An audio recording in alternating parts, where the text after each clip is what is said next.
প্রিয় ভাইরা, আমার ওয়াদা একটা, আমার স্ত্রী ইলেকশনে একদিন পরে ইন্তেকাল করেছে।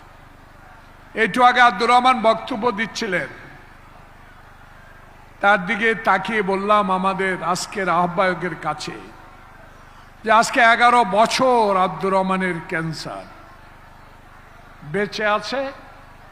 ভালো কথা, উৎসাহ উদ্দীপনা, মানুষের ঘরে গিয়ে সেবা দেওয়া, লাইফে এসে বিচার করা, এই জন্য আল্লাহ পাক তাকে বেঁচে রেখেছে, বাঁচিয়ে রেখেছে। কিন্তু আমার স্ত্রী মাত্র 9 মাসের ক্যান্সারে একটি নির্বাচনকে সামনে রেখেই তাকে পৃথিবী থেকে চলে যেতে হয়েছে। মৃত্যুর কদিন আগে একটা বক্তব্য উনি দিয়ে গেছেন, আমি দেখি নাই, পরে দেখেছি। কোনোদিন রাজনীতি কি উনি জানতেন না, কিন্তু মানুষের সেবা করতেন। অমুককে চেয়ারম্যান বানাও, আবুল খায়েরকে প্রেসিডেন্ট করো,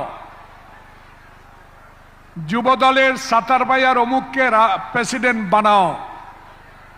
আমার এই 30 বছরের রাজনৈতিক জীবনে বিশ্ববিদ্যালয়ের সর্ব শিক্ষার অধিকারী এই কানিস মাধামা কোনোদিনও বলে নাই যে, তাই তার শেষ বক্তব্যটুকু আমি খুব মর্মাহত হয়েছি।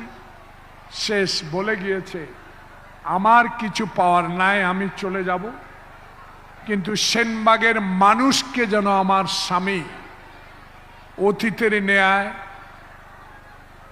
সব কিছু মানুষের সেবা দিতে পারে, এটা মনে করলাম। এই জন্য আমার মা,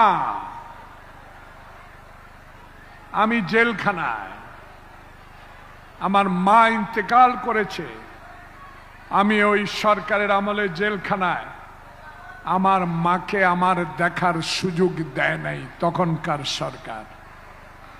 যে মা 10 মাস 10 দিন গর্ভে পেটে বাচ্চা ধারণ করে, তার মর্ম মা ছাড়া কেউ বুঝে না। মার কষ্ট মাই বুঝে। সেই মাকে কিন্তু ছেলেরা অনেক ক্ষেত্রে আমি দেখেছি, আপনাদের এখানে আছে কিনা আমি জানি না, মাকে বাবাকে প্ররোচনায় পড়ে ঘর থেকে বের করে দেয়। আমি আমার এই 6ষ্ঠবারে এমপি, আমি একটাই বিচার করি, যারা মাকে বাবাকে অযত্ন করে, তার খেয়াল করে না, সে বিচারটুকু আমি করি।